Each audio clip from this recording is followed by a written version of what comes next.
नमस्कार। आज की इस खास विश्लेषण में हम सीधे ऐसे विषय पर बात करेंगे जो इस झुलसा देने वाली गर्मी में हर किसी के लिए जानना बहुत जरूरी है। जैसे जैसे पारा आसमान छू रहा है, प्रचंड गर्मी से बचने के लिए हमारे प्राचीन ज्ञान की अहमियत और भी बढ़ जाती है। आज हम साल के उन 9 सबसे खतरनाक दिनों को डिकोड कर रहे हैं जिन्हें सदियों से नौतपा कहा जाता है। ये समय हमारे शरीर की कड़ी परीक्षा लेता है, लेकिन घबराइए नहीं, कुछ खास सावधानियों के साथ इसे बहुत ही आसानी से पार किया जा सकता है। चलिए शुरू करते हैं। अब एक बहुत ही दिलचस्प सवाल उठता है, क्या जाने अनजाने में लोग साल के इन सबसे गर्म 9 दिनों में खुद ही अपना नुकसान कर रहे हैं? असल में गर्मी को मात देने के लिए हम जो आम ट्रिक्स अपनाते हैं ना, उनमें से कई तो उल्टे शरीर की वाइटल एनर्जी को तेजी से सोख रही होती हैं। लगता तो ऐसा है कि हम गर्मी से बच रहे हैं, लेकिन अंदर ही अंदर शरीर कमजोर पड़ रहा होता है। आइए गहराई से समझते हैं कि आखिर ऐसा हो क्यों रहा है। तो सबसे पहले बेसिक्स क्लियर कर लेते हैं। नौतप्पा यानी साल के 9 सबसे गर्म दिन जो आमतौर पर 25 मई के आसपास से शुरू होते हैं। इसका साइंटिफिक और एस्ट्रोलॉजिकल लॉजिक ये है कि जब सूर्य रोहिणी नक्षत्र में प्रवेश करता है तो पृथ्वी पर सूर्य की किरणें एकदम सीधी यानी वर्टिकल पड़ने लगती हैं। इसका मतलब है कि हीट रेडिएशन अपने पीक पर होता है और धरती सचमुच एक भट्टी की तरह तपने लगती है। अब इस कंसेप्ट को समझना बहुत जरूरी है, जिसे ग्रीष्म ऋतुचर्या कहते हैं। चरक संहिता और अष्टांग हृदय जैसे हमारे प्राचीन आयुर्वेद ग्रंथों में एकदम साफ लिखा है कि अदान काल यानी उत्तरायण में सूर्य हर दिन हमारी शारीरिक शक्ति को कम करता है। और ये गर्मी का मौसम तो इसका एक्सट्रीम लेवल है। इस दौरान सूरज बिल्कुल एक वैक्यूम क्लीनर की तरह काम करता है, जो शरीर के रस धातु, हमारी स्ट्रेंथ और ओजस को बहुत ही तेजी से खींच लेता है। मतलब प्राण शक्ति तेजी से घटने लगती है। चलिए अब उन 5 सबसे बड़ी गलतियों पर आते हैं जो इस एनर्जी लॉस को और तेज कर देती हैं।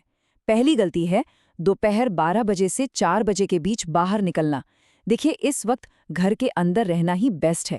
साइंस और आयुर्वेद दोनों मानते हैं कि यह पित्त का पीक समय है और यूवी रेडिएशन भी इसी वक्त सबसे ज्यादा होती है। इस चिलचिलाती धूप में बाहर रहने से शरीर का पित्त भड़कता है और रस धातु जलने लगता है। नतीजा, कोर बॉडी टेम्परेचर बढ़ जाता है और लू लगने का रिस्क कई गुना हो जाता है। अब इस दूसरी गलती को देखिए। ये तो हम में से बहुत लोगों ने कभी न कभी की होगी। तेज गर्मी लगी, भागकर फ्रिज खोला और बर्फ वाला पानी या कोल्ड ड्रिंक गटक लिया। उस एक पल के लिए तो लगता है कि जन्नत मिल गई। लेकिन सच बताऊं, ये शरीर के लिए एक भयंकर झटका है। ये आइस कोल्ड पानी असल में हमारे सिस्टम को एक शॉक देता है, कोई असली राहत नहीं। इसके पीछे की साइंस समझना बहुत इंटरेस्टिंग है। होता क्या है कि बहुत ज़्यादा ठंडा पानी हमारे पेट की जठराग्नि यानी डाइजेस्टिव फायर को तुरंत बुझा देता है। अब नॉर्मल ह्यूमन बॉडी का टेम्परेचर होता है 37 डिग्री सेल्सियस। तो जब कोई बर्फ का पानी पीता है तो शरीर को उस पानी को नॉर्मल टेम्परेचर तक लाने में अपनी एक्स्ट्रा एनर्जी खर्च करनी पड़ती है। सोचिए, पहले ही गर्मी से एनर्जी कम है और ये थकान और बढ़ा देता है। और कोल्ड ड्रिंक्स तो और भी खतरनाक है। उनमें इतनी ज़्यादा शुगर होती है कि वो ऑस्मोटिक इम्बैलेंस और डिहाइड्रेशन पैदा करती है। इसकी जगह अपना वही पुराना मटके का पानी, नारियल पानी या छाछ पीजिए, वो कहीं ज़्यादा सेफ और हेल्दी है। तीसरी गलती की तरफ चलते हैं। अब अक्सर ये कहा जाता है कि एक्सरसाइज तो सेहत के लिए अच्छी होती है। बिल्कुल होती है, लेकिन नौतपा के दिनों में भारी कसरत करना एक बहुत बड़ी भूल हो सकती है। हमारे ग्रंथों में इस मौसम में अति व्यायाम यानी हेवी वर्कआउट सख्त मना है। क्यों?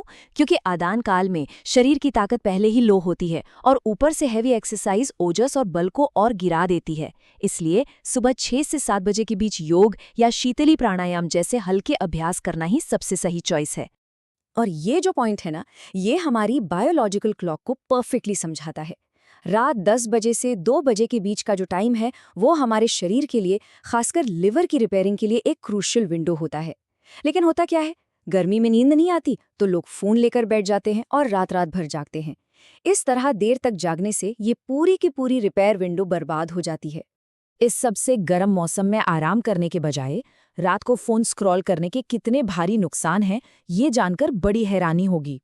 नौतपा के दौरान अगर नींद पूरी न हो तो शरीर में वात और पित्त दोनों बुरी तरह कुपित हो जाते हैं। इसका सीधा असर ये होता है कि शरीर के अंदर की गर्मी बेतहाशा बढ़ जाती है और स्ट्रेस हार्मोन यानी कॉर्टिसोल का लेवल भी शूट अप कर जाता है। अब आते हैं पांचवी और शायद सबसे चौंकाने वाली गलती पर। कई बार लोग सोचते हैं कि यार बहुत गर्मी है, थोड़ा उपवास कर लेते हैं या खाना कम कर देते हैं ताकि बॉडी डिटॉक्स हो जाए। लेकिन ठहरिए, नौतापा के दौरान फास्टिंग करना भारी पड़ सकता है। इस समय हमारी पाचन अग्नि वैसे ही कमजोर होती है, लेकिन शरीर को वो जरूरी रेस्ट धातु बनाने के लिए न्यूट्रिशन तो चाहिए ना। उपवास करने से अग्नि और भी कमजोर हो जाती है, वात बढ़ जाता है जिससे चक्कर आना, वीकनेस और हीट स्ट्रोक का खतरा काफी बढ़ जाता है। इसलिए हल्के और नियमित भोजन की बहुत जरूरत है। तो फिर अहम सवाल ये है कि इन दिनों में आखिर खाना क्या चाहिए? बहुत ही सिंपल है। सत्तू का शरबत, ठंडाई, दही चावल, हल्की खिचड़ी और मूंग दाल। ये सारी चीज़ें बहुत ही आसानी से पच जाती हैं और न्यूट्रिशन से भरपूर होती हैं। सबसे अच्छी बात यह है कि ये डाइजेशन सिस्टम पर बिना कोई एक्स्ट्रा लोड डाले शरीर में रस धातु बनाने में मदद करती हैं। इससे शरीर को अंदर से वो ज़रूरी ठंडक और नेचुरल ताकत मिलती है। खैर, इस पूरी तपती गर्मी का एक बहुत ही खूबसूरत और पॉजिटिव पहलू भी है। गांव देहात में और सनातन धर्म में एक बहुत पुरानी कहावत है, नौ तपा में जितनी तपन उतनी बरखा सुखद। यानी जितनी तेज गर्मी उतनी ही शानदार बारिश। हमारे प्राचीन ग्रंथों में इस प्रचंड गर्मी को प्रकृति के एक जरूरी प्यूरिफिकेशन की तरह देखा जाता है। साइंस भी यही कहता है कि नौतपा में धरती जितनी तपती है, समुद्र से उतनी ही ज्यादा नमी बादलों की तरफ खींचती है। मतलब ये गर्मी ही इस बात की गारंटी है कि आगे चलकर मानसून अच्छा होगा और फसलें लहलहाएंगी। प्रकृति की इस भट्टी और इसके पीछे के गहरे विज्ञान को समझने के बाद अब सोचने वाली बात यह है कि क्या इस जानकारी के बाद गर्मियों को लेकर हमारा नजरिया बदलेगा। 25 मई से जब नौतपा शुरू होगा तो हमारा ये प्राचीन ज्ञान आज की इस मॉडर्न लाइफस्टाइल में हमें हेल्दी रखने में बहुत काम आ सकता है। इसलिए ये बहुत ज़रूरी है कि नौतपा शुरू होने से पहले ये क्रूशियल जानकारी ज़्यादा से ज़्यादा लोगों तक पहुंचे ताकि सब सुरक्षित रह सकें। सोचिए, हमारा सदियों पुराना ज्ञान आज भी कितना प्रासंगिक है। इसी विचार के साथ हम आज के इस विश्लेषण को यहीं विराम देते हैं। ध्यान रखिए और सुरक्षित रहिए।